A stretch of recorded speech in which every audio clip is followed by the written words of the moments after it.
A typical 3-bedroom can have 3 separate places to use the toilet. Where does the vacuum cleaner go? Where do the coats go? Where does the buggy go? A downstairs toilet, a family bathroom, a main bedroom ensuite, and just 2.5 square meters of built-in storage for everything a household actually owns. The reason sits at the intersection of accessibility regulation, brochure-friendly marketing, and the strange way Britain measures housing space.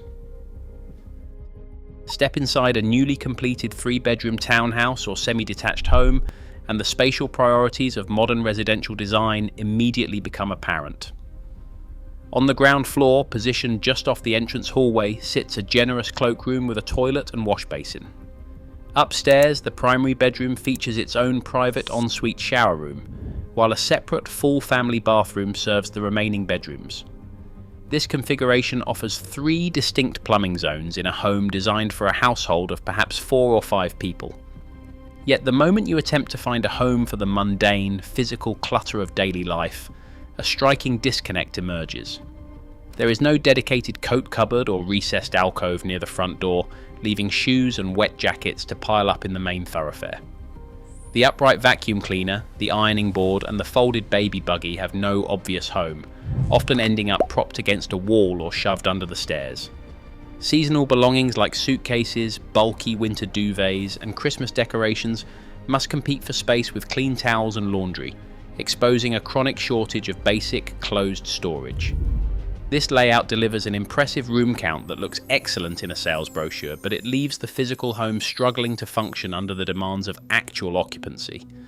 It creates a curious paradox. A household can easily find 3 different places to wash, but struggle to find a single sensible place to put a mop. It prompts an inevitable question. Why does the toilet get its own room, while the vacuum cleaner gets whatever is left? The answer does not lie in the whims of a single builder, nor is it a simple story of poor planning. Instead, this modern design trend is the direct result of a complex puzzle where strict accessibility regulations, brochure-friendly marketing strategies, and the particular way Britain measures and values domestic space all collide. To find the origin of the ground floor toilet, we have to look at the building Regulations for England, specifically a document known as Part M, or Approved Document M, Volume 1.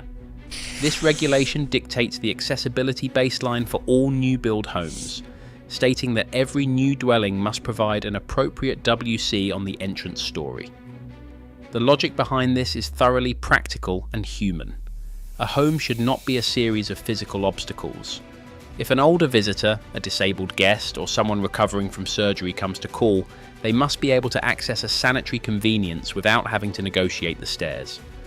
It is also an exercise in future-proofing for the occupants themselves. Anyone might break a leg, experience temporary mobility problems, or find their physical needs changing later in life. Having a usable toilet on the ground level ensures the home remains functional through all of life's physical phases.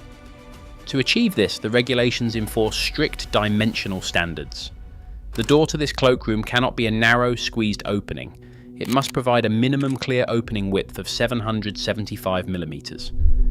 Once inside, the space must allow for realistic movement rather than acrobatic maneuvering. The layout requires at least 750 millimeters of clear space directly in front of the toilet bowl, and a minimum of 450 millimeters of clearance on either side of the toilet's center line. These clearances are non-negotiable baseline parameters. They ensure that a wheelchair user or someone with limited flexibility can enter, turn, and use the facility. But we must distinguish this basic accessibility requirement from the overall toilet count of the house. This mandatory level of compliance, officially designated as Category 1 or M41, visitable dwellings, only requires this single toilet on the entrance story. The regulations say absolutely nothing about a family bathroom upstairs, and they certainly do not require a private ensuite for the main bedroom. Those extra facilities are entirely discretionary additions.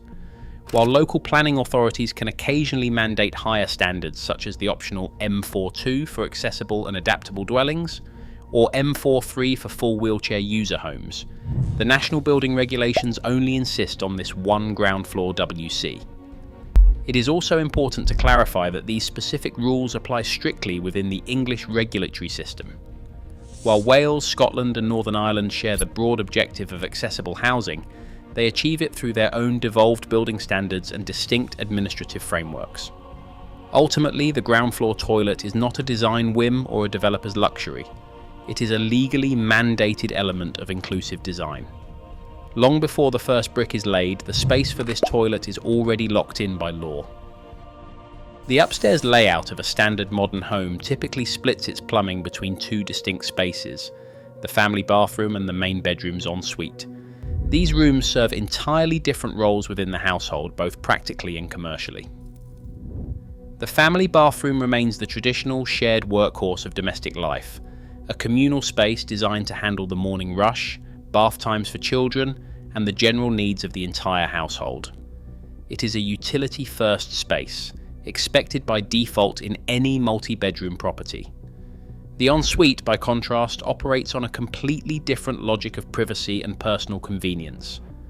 What was once considered an upscale luxury reserved for grand country houses or boutique hotels has steadily migrated into the standard specifications of the average 3 or 4 bedroom suburban semi-detached. Over the last 2 decades, major housing developers began actively marketing the private adjoining shower room as a must-have feature rather than a premium upgrade.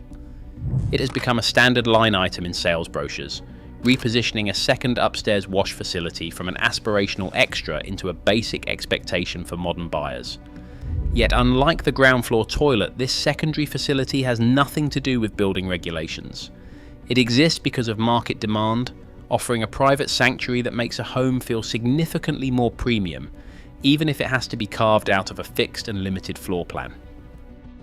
The sales appeal of the phrase main bedroom with ensuite is a powerful marketing tool.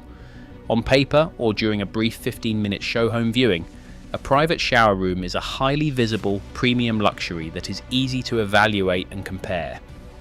A better linen cupboard or an extra 2 square meters of hallway storage, by contrast, is a remarkably dry proposition. It lacks romance. It does not look impressive in a glossy sales brochure or on property portals where homes are filtered by room count and designated features. Yet this is not because buyers do not value storage. Surveys show they care deeply about where their daily belongings will go. It is simply that named functional rooms are far easier to standardize and market within a competitive industry. In a typical modern 3-bedroom home, built to the nationally described space standard baseline of 84 square meters, space is a strict zero-sum game. Every square meter allocated to a private shower room is spaced directly clawed away from built-in wardrobes, utility rooms, or deeper cupboards. Because these features must compete for the exact same limited footprint, the marketable room wins. A toilet is a room you notice when you view the house.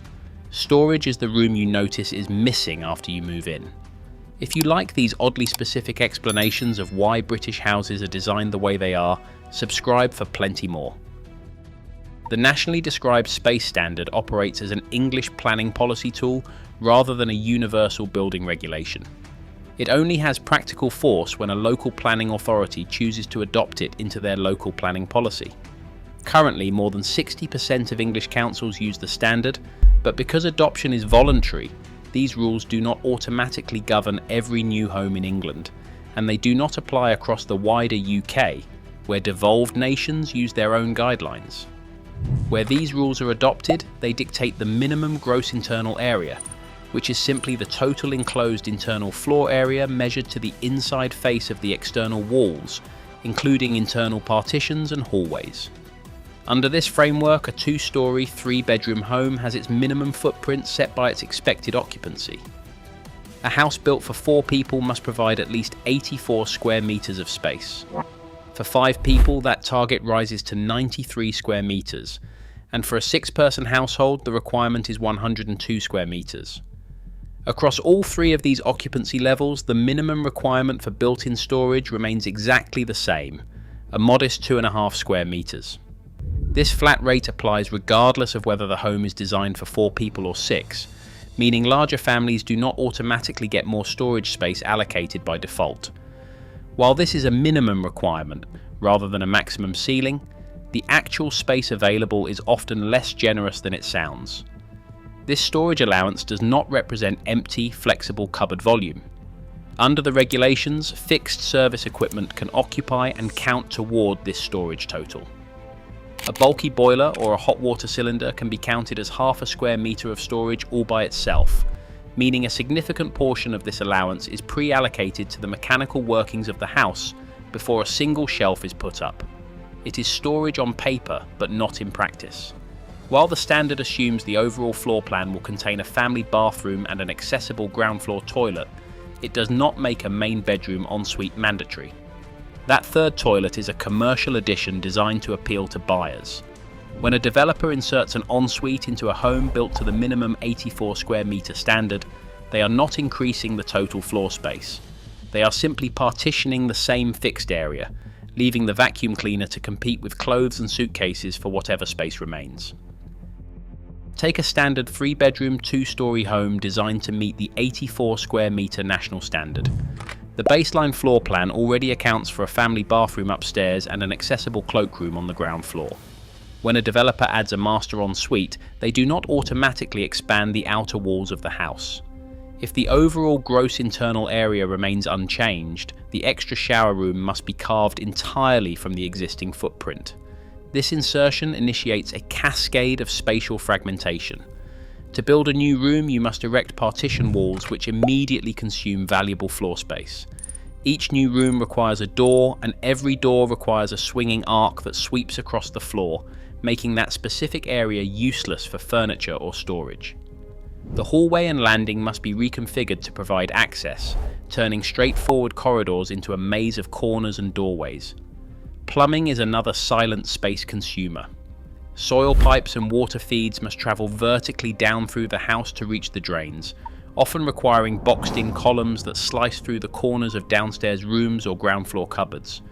The master bedroom, though technically meeting the minimum size guidelines, becomes a complex shape dominated by the ensuite projection, leaving only one practical wall for a double bed and rendering wardrobe placement a puzzle. Instead of a logical rectangular room with long, useful stretches of wall, the house is split into smaller, highly specific zones.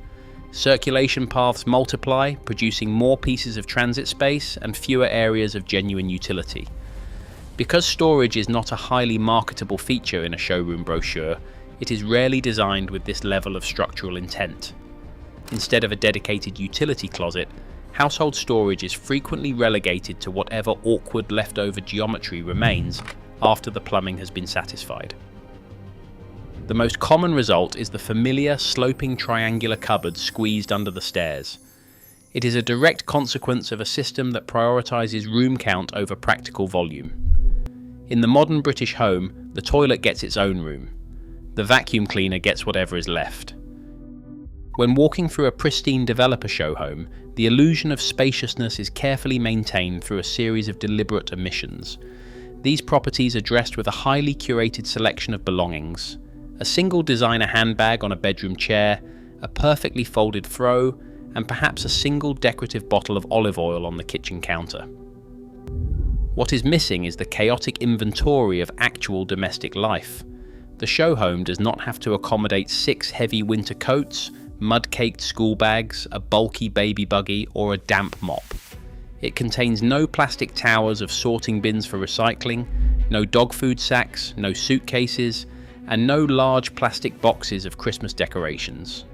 There are no spare duvets, no bulky toilet roll multi-packs bought on offer, and no awkward utility items like stepladders, fans, or toolboxes. Because these real-world items possess rigid, inconvenient geometries, they cannot simply be styled away once the keys are handed over. Without a deep, dedicated utility cupboard, these objects begin a silent, inevitable migration across the floor plan. The vacuum cleaner, finding no home downstairs, gets propped in the corner of the spare bedroom. The suitcases and festive decorations are banished to the garage, slowly displacing the car. Coats and shoes accumulate in a chaotic mound at the base of the stairs, while the dining room corner becomes the default sorting office for cardboard boxes and plastic recycling. This spatial drift reveals the true cost of prioritizing room count over functional volume. The house itself has not shrunk. Its physical boundaries remain exactly as they were on the architectural drawings.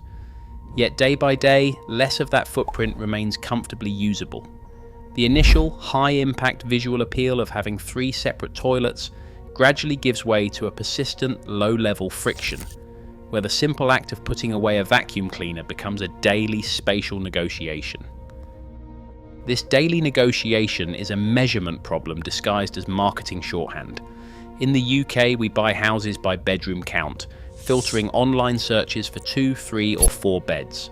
Yet the label 3-bedroom home says remarkably little about actual size. Under that same 3-bed classification, a property built to national standards could have a gross internal area, the total enclosed footprint of 84 square meters, 93, or 102. These are vastly different physical volumes, yet on a property listing they wear the exact same badge. While gross internal area is a far more reliable comparison than bedroom count, a larger footprint does not automatically guarantee sensible storage. Total space is one thing, how that space is divided is another. If storage is treated as a residual afterthought, any home will feel cramped. Property age itself is not the deciding factor. Many modern developments are spacious and intelligently designed. Conversely, plenty of historic Victorian terraces are incredibly tight and awkward, only functioning today because previous owners added rear extensions or converted the loft. The real issue is not the era of construction, but the allocation of space. When design priorities favour brochure-friendly rooms over unglamorous practical utility, the everyday usability of the home is what gets squeezed out. This preference for the ensuite is not purely cosmetic. For larger families, shift workers, multi-generational households, or house shares, a private secondary bathroom is immensely practical. It prevents the morning queue and offers genuine privacy. But once this feature becomes a standard expectation, a builder faces a difficult choice. Omitting the ensuite to provide better built-in wardrobes makes a property look weaker on paper compared to a rival development down the road. This creates a self-reinforcing market loop. Buyers expect the ensuite, so developers build it, which further solidifies the expectation, even as the overall floor area remains completely fixed. Storage, while highly valued by buyers, is far less visible on a floor plan, so it loses the space battle. To see past this marketing loop before signing a contract, you have to run a physical stuff test on the design. This means looking at the layout and asking where your actual, non-negotiable belongings will live. Where do the daily shoes and heavy winter coats go? Where do you park the upright vacuum cleaner, the ironing board, the spare bedding, the bulky baby buggy, and the suitcases? Where does the laundry dry? Where do the recycling bins sit? And where does the Christmas tree go for 11 months of the year? First, look at the total square meters, the gross internal area, rather than the bedroom count, and compare it to the national standards. Next, hunt down the cupboards marked ST on the floor plan. You need to verify if these spaces are actually empty and usable, or if they are already pre-allocated to house a bulky boiler, a hot water cylinder, or mechanical ventilation ducting. When visiting a show home, be highly skeptical of the furniture. Developers often use slightly smaller beds, shallow wardrobes without doors, and custom-built minimalist pieces to make the rooms feel larger. These staging items are almost never included in the sale. Bring a tape measure, check the actual depths of the wardrobe recesses, and verify the dimensions yourself. Do not buy the cushions, buy the floor plan. Until our housing priorities shift from brochure-friendly features to everyday practicality, the struggle for space will continue. A toilet is a room you notice when you view the house. Storage is the room you notice is missing after you move in. If you like these oddly specific explanations of why British houses are designed the way they are, subscribe for plenty more.